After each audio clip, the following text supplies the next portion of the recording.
Bonjour à tous et bienvenue dans ce nouvel épisode du podcast Lève-toi et marche. Aujourd'hui, on va parler d'un sujet qui est tendance en cette période, qui revient un petit peu tous les ans et que tu connais forcément de près ou de loin. J'ai nommé les régimes miracles. Tu sais, ces promesses du style moins 5 kilos en une semaine, les détox express, les monodiètes, les régimes low carb et j'en passe. On a tous vu passer ça et pour être honnête, peut-être même que tu y as déjà cru.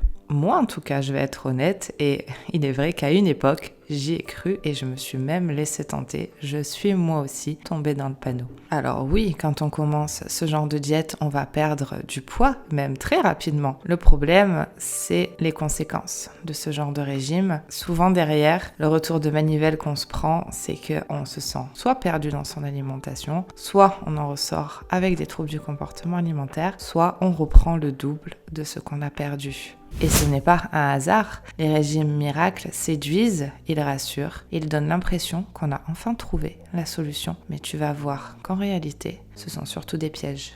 Mais du coup, pourquoi on tombe là-dedans ? La réponse est très simple, on tombe dans le panneau parce que les régimes miracles jouent sur nos émotions. Quand tu es mal dans ta peau, que tu ne supportes plus ton reflet dans le miroir, la promesse de résultats rapides, elle est irrésistible, on va pas se mentir. Quand tu te sens perdu, qu'il y a trop d'informations contradictoires, que ce soit sur les réseaux, les médias, un peu partout, un cadre strict donne l'impression en fait de reprendre le contrôle. Et puis il y a la pression extérieure, les pubs, Instagram, les corps parfaits mais retouchés. Tout ça nous fait croire qu'on n'est jamais assez bien.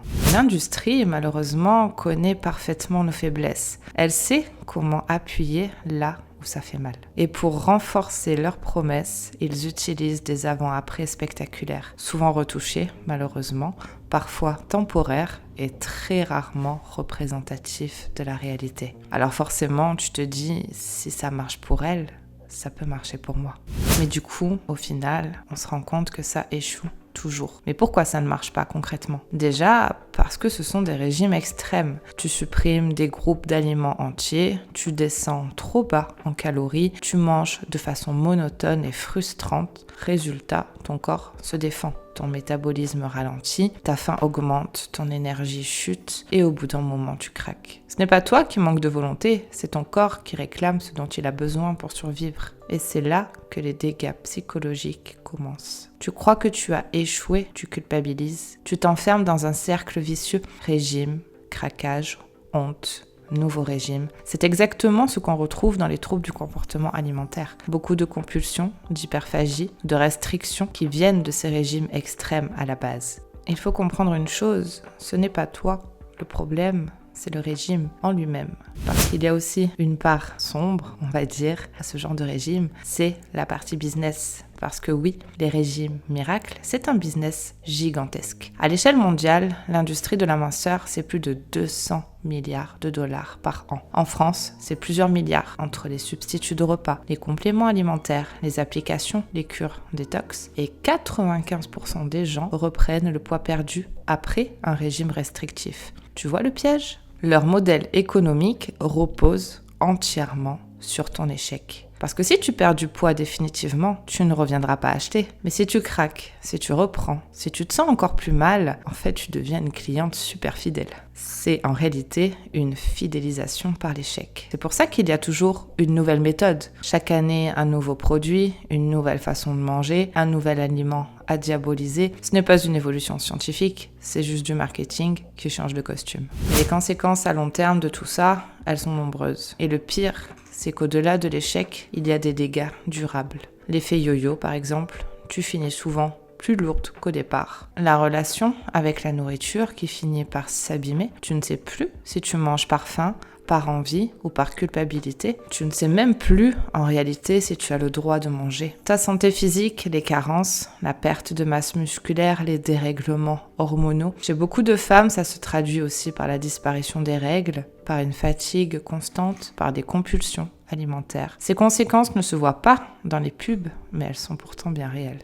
Et du coup, y a-t-il des vraies alternatives ? Qu'est-ce qui marche vraiment ? Alors, c'est pas sexy et c'est pas vendeur, mais la réalité, ce qui fonctionne, ce sont des changements durable, mais surtout progressif. C'est l'écoute du corps plutôt que des punitions. C'est travailler sur l'équilibre global, pas que sur l'alimentation, mais aussi sur le sommeil, le stress, le plaisir de manger aussi. Se détacher des chiffres de la balance ou des calories pour se concentrer un petit peu plus sur sa santé, sur sa force, sur son bien-être à la fois physique et mental. Et surtout, c'est comprendre que tu n'as rien à prouver à personne.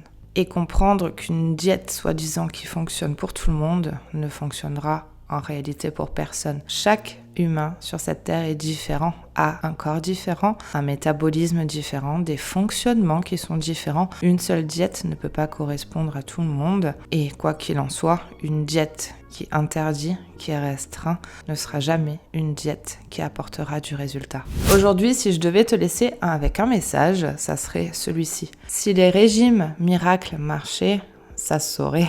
S'ils tenaient leurs promesses, l'industrie de la minceur aurait fait faillite depuis bien longtemps et on serait tous en shape avec un physique incroyable ou en tout cas qui nous convient. Mais tu n'es pas coupable d'avoir essayé, tu n'es pas coupable non plus d'y avoir cru. Avec la pression des médias, des pubs, des réseaux sociaux, c'est normal. On nous a conditionnés en réalité à croire qu'on n'était jamais assez bien et qu'il fallait toujours perdre encore un peu plus. Alors demande-toi, est-ce que tu as déjà réussi à tenir un régime miracle plus de 6 mois? Si la réponse est non, est-ce que le problème c'est vraiment toi ou le régime en lui-même? Tu sais quoi? Sans cette pression extérieure, sans ces images retouchées et ces injonctions permanentes, on s'aimerait sûrement tous beaucoup plus. On vivrait aussi plus sereinement dans nos corps, sans avoir besoin de le punir pour exister. Alors s'il te plaît, sois un peu plus doux ou douce avec toi-même. Tu n'as pas besoin d'un régime miracle, tu as juste besoin de temps, de respect, de bienveillance envers ton corps et surtout de réapprendre à lui faire confiance. Merci d'avoir écouté ce podcast jusqu'au bout. Comme d'habitude, si ça t'a plu, je t'invite à liker et commenter et à partager, pourquoi pas, c'est un grand soutien pour moi. Et en attendant, je te dis à la prochaine pour le prochain podcast.